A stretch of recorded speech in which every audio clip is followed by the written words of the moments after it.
जय श्री राम जी का आशीर्वाद हम सब पर बना रहे। आज हम श्री रामचरितमानस में 26वें मास पारायण का भाग 11 पढ़ेंगे। पढ़ने से पहले अपने गुरुदेव के चरणों में नमन करते हैं। भगवान शिव, माता पार्वती, श्री राम जी और सीता माता के चरणों में नमन करते हैं और हनुमान जी से प्रार्थना करते हैं कि वो पढ़ने में हमें शक्ति प्रदान करे और पढ़ने में कोई गलती हो तो हमें क्षमा करे। ओम श्री गणेशाय नमः। भाग 10 की वीडियो का लिंक नीचे डिस्क्रिप्शन में दिया गया है, आप वहां से सुन सकते हैं। युद्ध में शत्रु के विरुद्ध श्री रघुनाथ जी क्रोधित हुए। तब तरकस में बाण कसमसाने लगे, अर्थात बाहर निकलने को आतुर होने लगे। उनके धनुष का अत्यंत प्रचंड शब्द सुनकर मनुष्य भक्षी सब राक्षस वातग्रस्त हो गए, अर्थात अत्यंत भयभीत हो गए। मंदोदरी का हृदय कांप उठा, समुद्र, कच्छप, पृथ्वी और पर्वत डर गए। दिशाओं के हाथी पृथ्वी को दांतों से पकड़कर चिंघाड़ने लगे। यह कौतुक देखकर देवता हंसे। धनुष को कान तक तानकर श्री रामचंद्र जी ने भयानक बाण छोड़े। श्री राम जी के बाण समूह ऐसे चले मानो सर्प लहराते हुए जा रहे हों। बाण ऐसे चले मानो पंख वाले सर्प उड़ रहे हों। उन्होंने पहले सारथी और घोड़ों को मार डाला, फिर रथ को चूर चूर करके ध्वजा और पताकाओं को गिरा दिया। तब रावण बड़े जोर से गरजा, पर भीतर से उसका बल थक गया था। तुरंत दूसरे रथ पर चढ़कर खिसियाकर उसने नाना प्रकार के अस्त्र शस्त्र छोड़े। उसके सब उद्योग वैसे ही निष्फल हो गए जैसे परद्रोह में लगे हुए चित वाले मनुष्य के होते हैं। तब रावण ने 10 त्रिशूल चलाए और श्री राम जी के चारों घोड़ों को मारकर पृथ्वी पर गिरा दिया। घोड़ों को उठाकर श्री रघुनाथ जी ने क्रोध करके धनुष खींचकर बाण छोड़े। रावण के सिर रूपी कमल वन में विचरण करने वाले श्री रघुनाथ जी के बाण रूपी भरमरों की पंक्ति चली। श्री रामचंद्र जी ने उसके 10 सिरों में 10-10 बाण मारे, जो आर पार हो गए और सिरों से रक्त के पनाले बह चले। रुधिर बहते हुए ही बलवान रावण दौड़ा। प्रभु ने फिर धनुष पर बाण संधान किया। श्री रघुवीर ने 30 बाण मारे और 20 भुजाओं समेत 10 सिर काटकर पृथ्वी पर गिरा दिए। सिर और हाथ काटते ही फिर नए हो गए। श्री राम जी ने फिर भुजाओं और सिरों को काट गिराया। इस तरह प्रभु ने बहुत बार भुजाएं और सिर काटे, परंतु काटते ही वे तुरंत फिर नए हो गए। प्रभु बार बार उसकी भुजा और सिरों को काट रहे हैं, क्योंकि कौशलपति श्री राम जी बड़े ही कौतुकी हैं। आकाश में सिर और बाहु ऐसे छा गए मानो असंख्यक केतु और राहु हों। मानो अनेकों राहु और केतु रुधिर बहाते हुए आकाश मार्ग से दौड़ रहे हों। श्री रघुवीर के प्रचंड बाणों के बार बार लगने से वे पृथ्वी पर गिरने नहीं पाते। एक एक बाण से समूह के समूह सिर छिदे हुए आकाश में उड़ते ऐसे शोभा दे रहे हैं मानो सूर्य की किरणें क्रोध करके जहां तहां राहुओं को पिरो रही हों।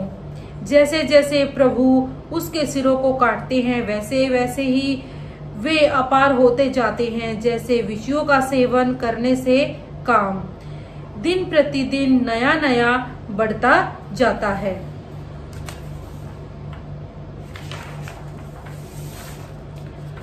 सिरों की बाढ़ देखकर रावण को अपना मरण भूल गया और बड़ा गहरा क्रोध हुआ। वह महान अभिमानी मूर्ख गर्जा और 10 धनुषों को तानकर छोड़ा। रणभूमि में रावण ने क्रोध किया और बाण बरसाकर श्री रघुनाथ जी के रथ को ढक दिया। एक दंड अर्थात घड़ी तक रथ दिखलाई न पड़ा, मानो कुहरे में सूर्य छिप गया हो। जब देवताओं ने हाहाकार किया तब प्रभु ने क्रोध करके धनुष उठाया और शत्रु के बाणों को हटाकर उन्होंने शत्रु के सिर काटे और उनसे दिशा विदिशा आकाश और पृथ्वी सबको पाट दिया।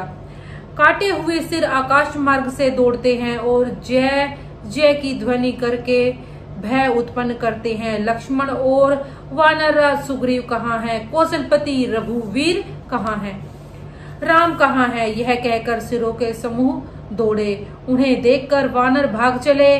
तब धनुष संधान करके रघुकुल मणि श्री राम जी ने हंसकर बाणों से उन सिरों को भली भांति बेध डाला। हाथों में मुंडों की मालाएं लेकर बहुत सी कालिकाएं झुंड की झुंड मिलकर इकट्ठी हुई और वे रुधिर की नदी में स्नान करके चली, मानो संग्राम रूपी वट वृक्ष की पूजा करने जा रही हूँ।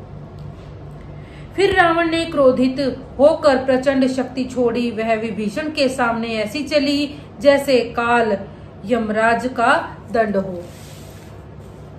अत्यंत भयानक शक्ति को आती देख और यह विचार कर कि मेरा प्रण शरणागत के दुख का नाश करना है, श्री राम जी ने तुरंत ही विभीषण को पीछे कर लिया और सामने होकर वह शक्ति स्वयं सह ली।